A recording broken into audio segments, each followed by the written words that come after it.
No segmento, convidamos à tribuna o deputado Marcos Polon.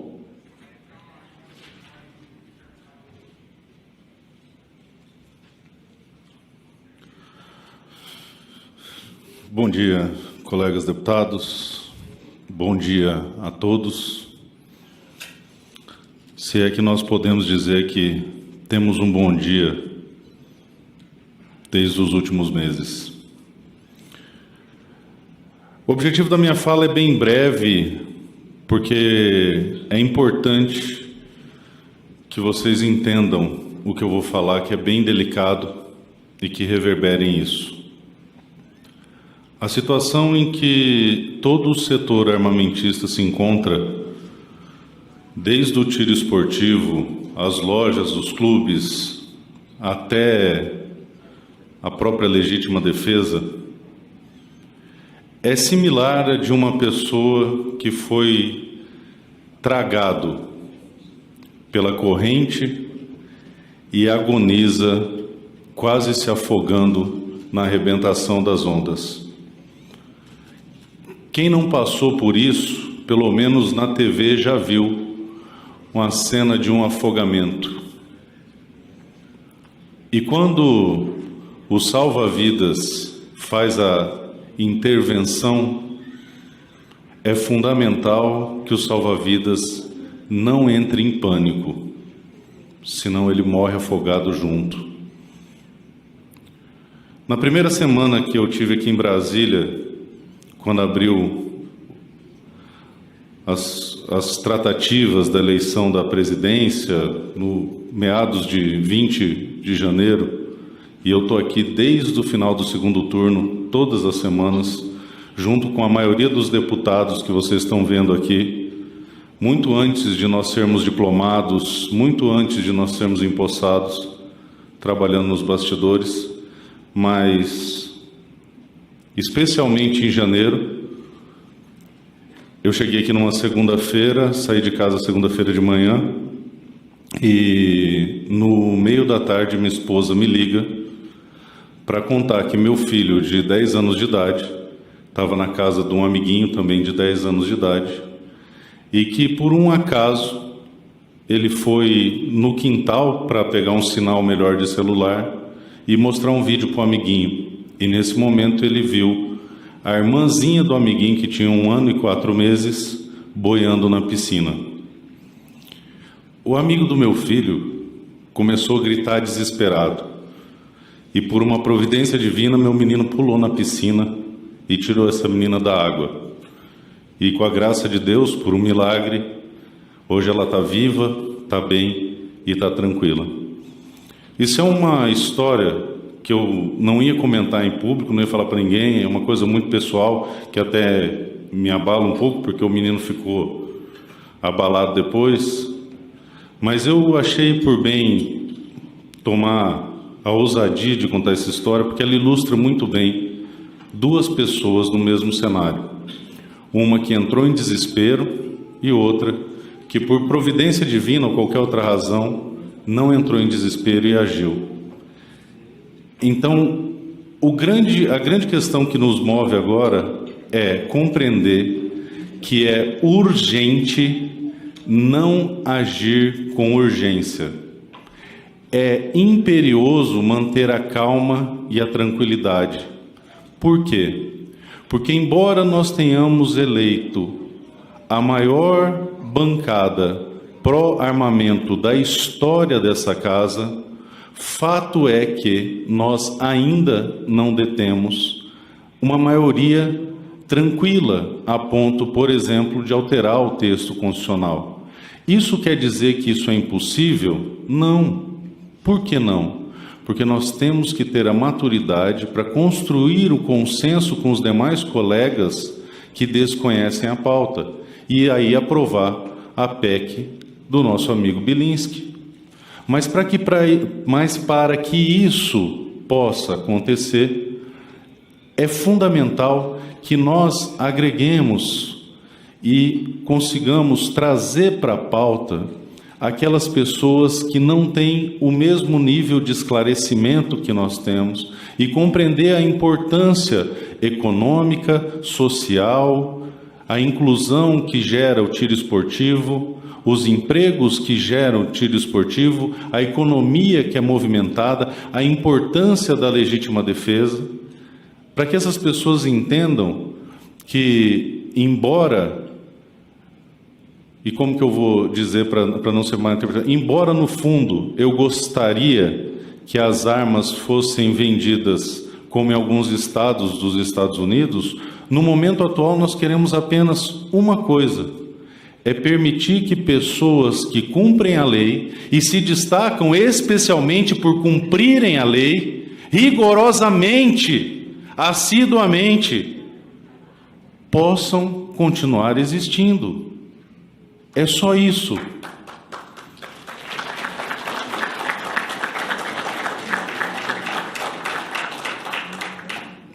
Quando eu ocupo a tribuna e digo que a equipe do ministro da Justiça não tem o menor conhecimento técnico do tema, eu não estou fazendo isso com o espírito de querer atacar, ou agredir, ou lacrar. É uma constatação técnica, fática, não é simplesmente uma provocação. E falo isso praticamente implorando a possibilidade deles abrirem o diálogo com pessoas que minimamente entendem o que acontece na pauta. Porque hoje pululam os jornais do Brasil a notícia de que as blindadoras estão paradas, tal qual as lojas de arma e os clubes de tiro. Só que nós estamos gritando a míngua desde o finalzinho de dezembro e só agora eles conseguiram entender a catástrofe que é. Percebam a gravidade. Fizeram um revogaço onde a equipe sequer tomou cuidado de ler os decretos revogados.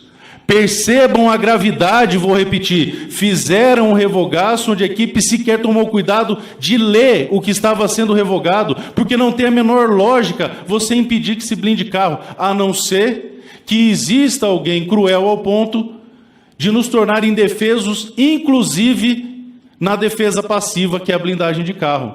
Será que a crueldade dos cupinchas chega a tanto? Eu não duvido. Porque ou é uma imperícia e uma falta de capacidade técnica, inclusive de sequer ler o que está sendo revogado, ou é uma crueldade absurda ao ponto de impedir que nós tenhamos pelo menos um carro blindado, que não é acessível, não é barato, mas talvez seja a última fronteira entre a vida de um pai, de uma mãe ou de uma criança, que agora estão à mercê do crime. Os criminosos estão pescando em baldes. Todos os dias recebo notícias de caques que foram assaltados porque não tem mais o porte de trânsito. Meus amigos que são da segurança já se depararam com interpretações de áudio dizendo: pessoal, cuidado quando for roubar carro, porque se você pegar um CAC, você está enrolado. Eles treinam, eles fazem isso o tempo todo. E isso cria um fenômeno que a gente diz há muito tempo chamado dissuasão racional. O crime já não é mais tão viável naquela modalidade porque existe uma resistência que tira o benefício fácil desse crime. Agora, alardeou-se que todos nós não temos mais o porte de trânsito. Alardeou-se que nós temos produtos controlados e que vamos aos clubes treinar. Então eles pescam em baldes, fazendo a sua tocaia próximo aos clubes. Mais absurdo ainda, contrário ao que está disposto no parágrafo único do artigo 2º da lei que eles apelidaram de Estatuto de Armamento, do artigo 9º da mesma lei, do artigo 24 da mesma lei, que diz que a competência legal para regulamentar e para fiscalizar estas pessoas e estes produtos é do Exército Brasileiro. Atropelam isso aí no simples afã de promover uma vingança ideológica que foi construída num palanque do qual eles não desceram até agora. Imaginem que linda cena. Eu indo recadastrar aquilo que eu cadastrei conforme a lei dentro da cidade. Quem tem uma, ótimo, põe no bagageiro do carro. E quem tem 15, ou 20, ou 30, como é o caso de muitas pessoas que eu conheço. No meu caso, por exemplo, eu vou ter que encher uma caçamba de caminhonete de produtos controlados e restritos, de rifles e fuzis, e me dirigir ao longo de toda a cidade que eu moro, porque a Polícia Federal fica lá na outra ponta e eu moro lá na outra extremidade, desfilando. E vou usar uma palavra que eu detesto, mas que os armamentistas adoram, com um arsenal, cidade afora. Para quê? Para entregar de bandeja para os criminosos? Não tem a menor razoabilidade. E vamos adiante. E estados como o Amazonas, onde você tem que andar 12 dias de barco até chegar na primeira delegacia da Polícia Federal, vão fazer o quê? E a Bahia, Capitão Alden? Quantas delegacias da Polícia Federal tem na Bahia? Olha o tamanho da Bahia, Minas Gerais e outros tantos estados desse Brasil continental. Portanto, eu apelo a vocês que, uma vez tendo visto o panorama da gravidade, tenhamos calma, porque nós queremos algo viável, possível, palpável, que é a manutenção da nossa existência. E como se faz isso? O que nós todos aqui temos feito incessantemente desde o final da eleição? Nós estamos buscando construir consenso, falando com os amigos do Republicanos, falando com os amigos do PSD, falando com os amigos do PSB, falando com os amigos do PP, falando com os amigos do União Brasil e vários outros partidos, porque aqui, se você não tem voto, nada sequer anda. Para ser pautado é necessária a construção de um consenso. Para caminhar na casa é necessária a construção de um consenso. E aquilo que o Eduardo falou, nós precisamos caminhar juntos. Mas como nós podemos caminhar juntos? Tendo calma. Não é necessário simplesmente falar, não vamos cobrar ninguém. É o oposto, vamos, mas de forma tranquila, pacífica, ordeira, que é uma característica natural à nossa gente. Somos pessoas pacíficas, ordeiras, com educação. Abordar um deputado ou um senador, a dica que eu sempre dei no ProArmas é o seguinte: pega uma foto, a última coisa que ele postou, tece um elogio. Nossa, deputado, parabéns pela inauguração da lombada eletrônica da cidade do interior de não sei da onde. Muito bom. Mas veja, olhe para a pauta do tiro esportivo. Você quebra o gelo. Porque o que eu vi ao longo desses meses era o tempo todo: traidor, traidor, traidor. Eu fui chamado inúmeras vezes de traidor porque eu não assinei um monte de PDL, um monte de coisa.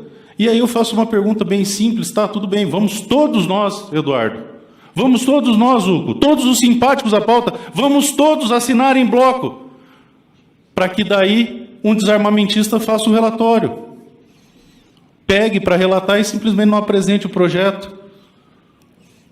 Cobrar é legítimo, cobrar é importante, mas vamos fazer isso com sabedoria, com paciência.